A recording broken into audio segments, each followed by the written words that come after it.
ஐயோ, இது என்னங்க கோலம்? என்னோடு பணிபுரியும் அன்பு தொழிலாளிகளே, ஒரு மாச குடும்ப செலவை இப்படி உடம்புல சுத்திட்டு வந்து நிக்கிறீங்களே, என்னங்க இது? சார், நீங்க நேரத்துக்கு சொன்னீங்களே சார். எங்களை சொல்றீங்க நீங்க? நான் போட்டுக்கல, போட்டு விட்டாங்க. பதவி வேற வழி இல்லை. செக்ரட்டரி, இந்த டை என்ன விலை இருக்கும்? ₹6.40. லாக்ஸோ பால் டின்னு அதே விலைதான் இருக்கும். உலகத்துல எத்தனை ஏழை குழந்தைங்க பால் இல்லாம தவிக்குது. நான் இதை மாட்டிட்டு அலைஞ்சா என்ன அர்த்தம்? இதை போட்டுட்டு போறது எனக்கு டை கட்டிட்டு போற மாதிரியே தெரியலம்மா. கிளாக்ஸோ பால் டின்னைய கழுத்துல மாட்டி தொங்க விட்டுக்கிட்டு யாருக்கு தரமாட்டேன்னு சொல்ற மாதிரி இருக்குது. ஐயா, நம்ம எல்லாம் உயிரோட இருக்கணும்னா ஒரு நாளைக்கு ஒரு சுக்கா ரொட்டி, ஒரு ஸ்பூன் நிறைய உப்பு, ஒரு டம்ளர் நிறைய தண்ணி சாப்பிட்டா போதும். அதுக்கு மீறி யாரு சாப்பிட்டாலும் சோத்துக்கே எல்லாம் பட்டினி கிடக்கலாம் பாருங்க. அவன் சாப்பாட்டெல்லாம் திருடிச்சிடுற மாதிரி. தெரியும் பண்ணாதீங்க, புரியுதா? நான் ஆபீஸ் ரூமுக்குள்ள போறேன், வேணும்னா கூப்பிடுங்க, வரேன். சரி சார். இவரு நம்ம எல்லாம் கீழ்பாக்க ஆஸ்பத்திரிக்கு அனுப்பாம விட போறதில்ல. அதுதானே புரண்டு புரண்டு பேசுறாரு. செக்ரட்டரி அம்மா, இவரை நம்மால புரிஞ்சிக்கவே முடியலையே. ஒரு நாளைக்கு நல்லவரா இருக்காரு, ஒரு நாளைக்கு கெட்டவரா இருக்காரு. இவரோட எப்படி பழகுறதுன்னே புலப்படலைங்களே. போற போக்க பார்த்தா எனக்கே பைத்தியம் பிடிச்சிரும் போல இருக்கு. உங்களுக்கு எப்படி? கவலைப்படாதீங்க, கூடிய சீக்கிரமே குணமாக்கிடுங்க. தொந்தரவுகள், அப்புறம் ஒரு வழியா பியூசி படிச்சிருக்காரா? நினைச்சான் நாளை பரீட்சை, இன்னைக்கு டைபாய்டு, எப்படி சார் பரீட்சைக்கு போவான்? அப்புறம் ஒரு தினசா எஸ்எல்சி படிச்சுட்டாரா? நினைச்சான். அப்புறம் யோசிச்சா, பெரிய பெரிய காரியங்களை சாதிச்சவங்களை பள்ளிக்கூட கட்டடத்துக்கு வெளியே இருந்துதானே சாதிச்சிருக்காங்கன்னு விட்டுட்டான். படிப்புல என்ன இருக்கு நீங்களே சொல்லுங்களேன். நீங்களே சொல்லுங்க. ஆறாரப்பட்ட திருவள்ளுவர் என்ன எம்ஏயா? இல்லையே. அதனாலதான் நினைச்சா, என்ன நினைச்சா? வெளி உலக அனுபவ அறிவைய பெருக்குவோம்னுட்டு 3 மாசத்துக்கு முந்தித்தான் என்ன America, Europe, Russia, France, Britain, Italy, Congo இதுகளுக்கெல்லாம் போயிட்டு வந்துட்டாரா? நினைச்சான் சார். ஒரே நினைப்பளவிலே இருக்கிற குடும்பம் போல் இருக்கு. இன்னைக்கு நினைப்பு தானுங்களே நாளைக்கு வரலாறு. நம்ம நாட்டுக்கு சுதந்திரம் கிடைக்கணும்னு மகாத்மா காந்தி நினைச்சாரு. உங்க மகன் நினைச்ச மாதிரி அதே சுதந்திரம் வந்து வரலாறா இல்லையா? அப்படித்தான் எல்லாமே. அது போட்டோம், ஜாதகத்தை பார்த்து ஒரு நாளை குறிப்போமா? பாருங்க, நாங்களும் இங்க வர்றதுக்கு முந்தி உங்க குடும்பத்தோட சம்பந்தம் வச்சுக்கலாம்னு தான் நினைச்சோம். இப்போ போயிட்டு வர்றோம்.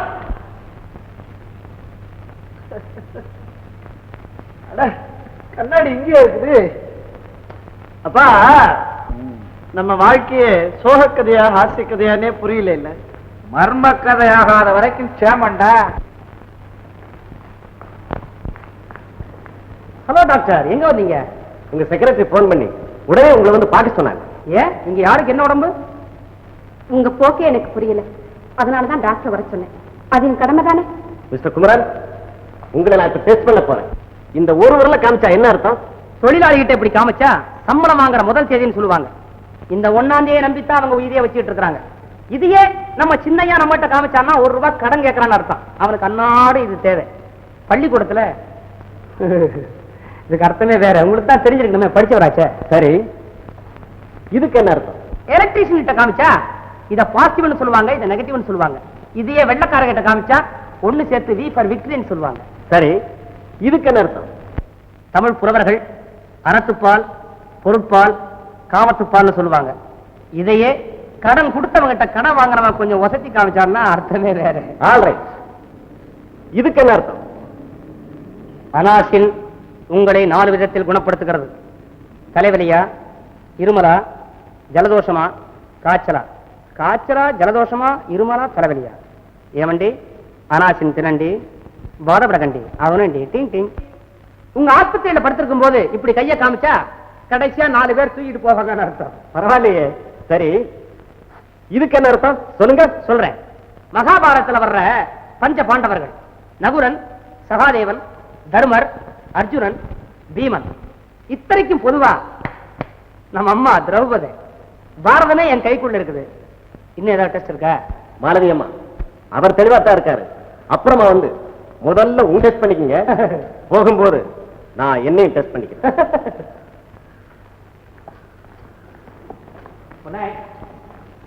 சார், இவ்வளவு அறிவாளியா இருக்கீங்க.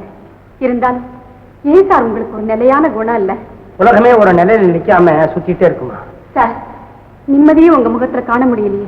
மாலதி, நான் என் சின்ன வயசுல கடல் தண்ணீர் அலையெல்லாம் ஓஞ்சதுக்கு அப்புறம் தான் குளிப்பேன்னு அடம் பிடிச்சுதான் எங்க அப்பா சொல்லியிருக்காரு. அதுக்காக நான் இன்னும் குடிக்கிறேன்னு அர்த்தம் இல்ல, அவரா என்ன முக்கியம் எடுத்திருக்காரு. அந்த கடல் தண்ணி மாதிரி தாமா இன்னும் என் மன அலமோதிட்டே இருக்குது. எப்படி வாழணுங்கிற முடிவுக்கு வர முடியாம ஒரு நாள் நல்லவனாகவும் ஒரு நாள் கெட்டவனாகவும் இருந்துகிட்டே இருக்கு. அது தவறு சார். இன்னைக்கு நல்லவரா வாழ்ந்துட்டு அந்த பையனை அனுபவிக்கிறதுக்குள்ளேயே நீங்க கெட்டவரா மாறிடுறீங்க. கெட்டவனா மாறினா அந்த தண்டனை அனுபவிக்கிறதுக்கு முன்னாலேயே அடுத்த நாளே நான் நல்லவனா மாறிட்டேன் இல்லையா? இப்படியே வாழ்ந்துகிட்டு இருந்தா இந்த உலகத்தை பத்தி நீங்க ஒரு முடிவுக்கு வர முடியாது. சார், நான் உங்ககிட்ட ஒண்ணு சொல்லலாமா? தாராளம். உரிமையோட மனம் திறந்து சொல்றேன். நான் 6 மாசம் எச்சரிக்கை இருந்திருக்க வேண்டாம். அது இல்ல சார், உங்களுக்கு நான் ஒண்ணு சொல்றேன். 6 மாசம் நல்லவராவும் 6 மாசம் கெட்டவராவும் வாழ்ந்து பாருங்க.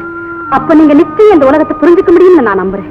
மாலதி, உன்னை எப்படி போடுறதுன்னு எனக்கு தெரியல.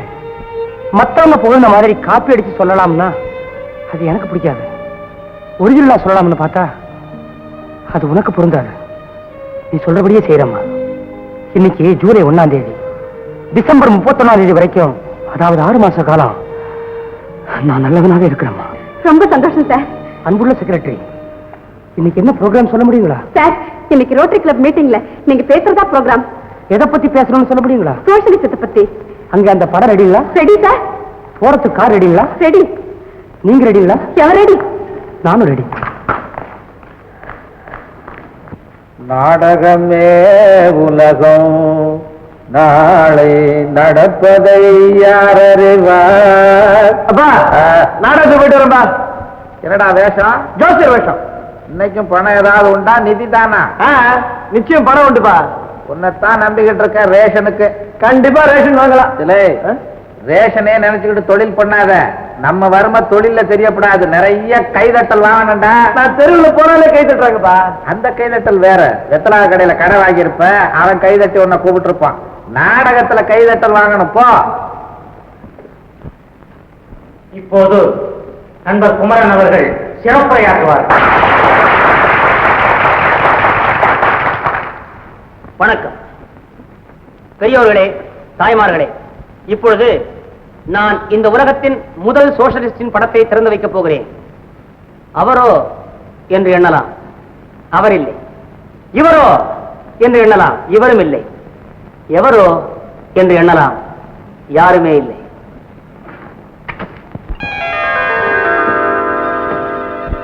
இந்த காக்காய் தான் இந்த உலகத்தின் முதல் சோஷலிஸ்ட். காகம் கரவாது கரைந்துண்ணும், ஆக்கம் அன்ன நீரார்க்கே உட என்று திருவள்ளுவர் பாடியிருக்கிறார். காக்கை இடத்தில் உள்ள ஒற்றுமை கண்டு நீ வாழ்க்கையை நடத்தினால் நன்மை உண்டு என்று கவியரசர் பாரதிதாசன் சொல்கிறார். இந்த காக்கா இருக்குதே, அதுக்கு தெரிஞ்சதெல்லாம் காங்கிற ஒரே ஒரு டயலாக் தான். இந்த ஒரு டயலாக வச்சுக்கிட்டு என்ன அழகா மத்த காக்காயெல்லாம் கூப்பிட்டு ஒன்னா உட்கார்ந்து சாப்பிடுது. நம்ம எவ்வளவு டயலாக் பேசுறோம். இவ்வளவு தெரிஞ்சுக்கிட்டு நம்ம சோறு திங்க போகும்போது நமக்கு வேண்டப்பட்ட எவனாவது எதிர்த்தாப்புறம் வந்துட்டா எங்க ஒட்டிக்கு வரான்னு பயந்து நைசா ஓட்டலுக்குள்ள ஒதுங்கிடுறோம். நம்ம வீட்டுல விருந்து நடத்தும் போது அங்கவஸ்திரம் போட்டுக்கிட்டு யாராவது வந்தா வாங்க வாங்க 2 வாட்டி கூப்பிடுறோம். டர்க்கி டவல் போட்டுட்டு வந்தா வாங்க ஒரு வாட்டி சொல்றான். சிட்டுக்கரை துண்டு போட்டு வந்தா பாப்பா அப்படிங்கிறான். கந்தரோட வந்தா போப்பா அப்படிங்கிறான். ஆனா இந்த சோஷலிஸ்ட் கிட்ட அது கிடையவே கிடையாது. அண்டங்காக்கா, குஞ்சு காக்கா, குருட்டு காக்கா, நொண்டி காக்கா எதுவா இருந்தாலும் அந்த டிஃபரன்ஸே இல்லாம எல்லாத்துக்கும் அதே ஒரு டயலாக வச்சு அழகா ஒன்னா உட்கார்ந்து சாப்பிடுதே. சிரிச்சு புண்ணியம் இல்ல. நீங்க எல்லாம் என்னைக்குதான் காக்காயா ஆக போறீங்களோ? 20 வருட காலமாக படாத பாடப்பட்டு நானே இப்பதான் காக்காயா மாறி இருக்கிறேன். அப்கோர்ஸ் டூ லேட், அது வேற. சீக்கிரமே நீங்கள் எல்லாம் காக்காய்கள் ஆக வேண்டும் என்று எல்லாம் வல்ல ஆண்டவரை வேண்டிக் கொண்டு உங்களிடம் விடைபெறுகிறேன். வணக்கம்.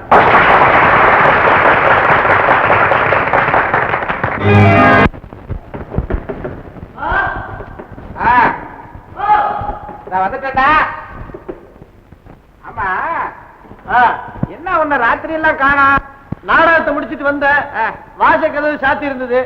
சரிதான், திண்ணையிலேயே படுத்து தூங்கிட்டப்பா.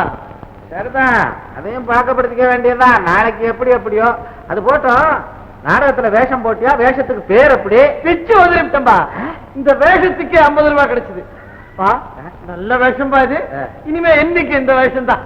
கூடிய சீக்கிரமே ஜோசியர் வரதன்னு பேர் எடுக்கிறோம் பாருங்க. அதைத்தானடா நானும் விரும்புறேன். உன் பேரு தெரு தெருவா முழங்கணும், சந்து சந்தா அடிபடணும், அதை இந்த கண்ணால பார்க்கணும். ஆமா பணம் எங்க? கொண்டு வந்துட்டேன். 50 ரூபாய் இருக்குது, அதுல 10 ரூபாய் ரேஷனுக்கு வச்சுக்கோங்க. மீதி 40 ரூபாய நான் வீட்டு வாடகை கொடுத்துறேன். சரி.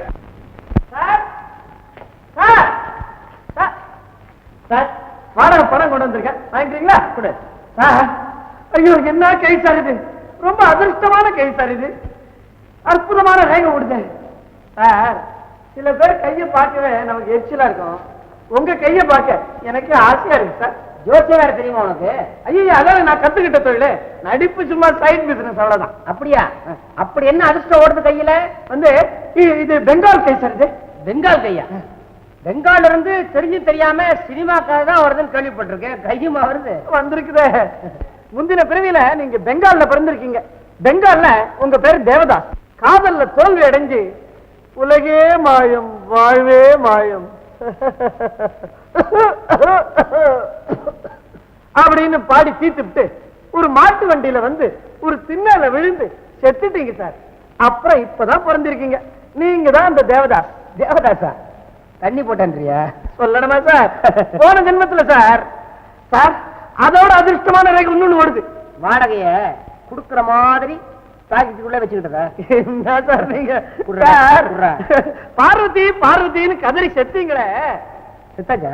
இனிமேதான் சார். போன ஜென்மத்துல அந்த பார்வதி கூட இந்த தமிழ்நாட்டுல தான் பிறந்திருக்கிறா.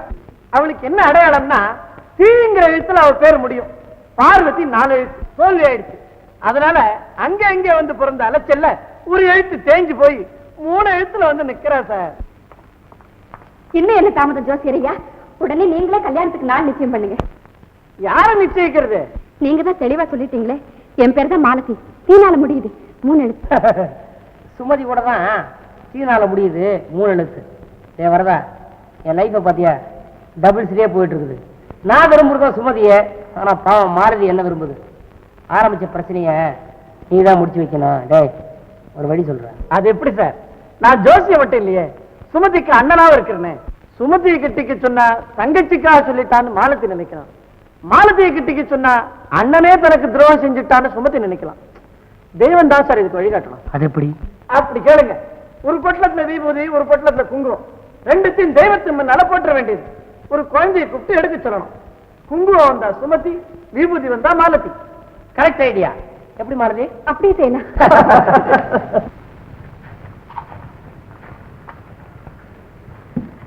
பானு, இந்த 2ல ஒரு பொட்டலம் எடுமா.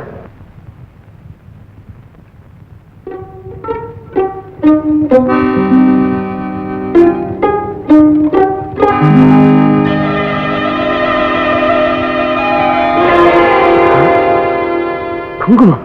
அப்படித்தான் தெய்வத்துடைய தீர்ப்பு இருக்குதுன்னா அதுக்கு நான் தலை வணங்குறேன். ஒரு சகோதர நிலையில இருந்தும் உங்களை என்னால நேசிக்க முடியும். இனிமே என்னுடைய ஆசை எல்லாம் உங்க கல்யாண காரியம் வெற்றிகரமா நடக்கணும்னுதான். அப்படியா? ரொம்ப சந்தோஷம். இந்த கல்யாண சம்பந்தமா பெரியவர்கிட்ட அனுமதி என்ன? ஆசீர்வாதமே கிடைக்கும். வாங்க.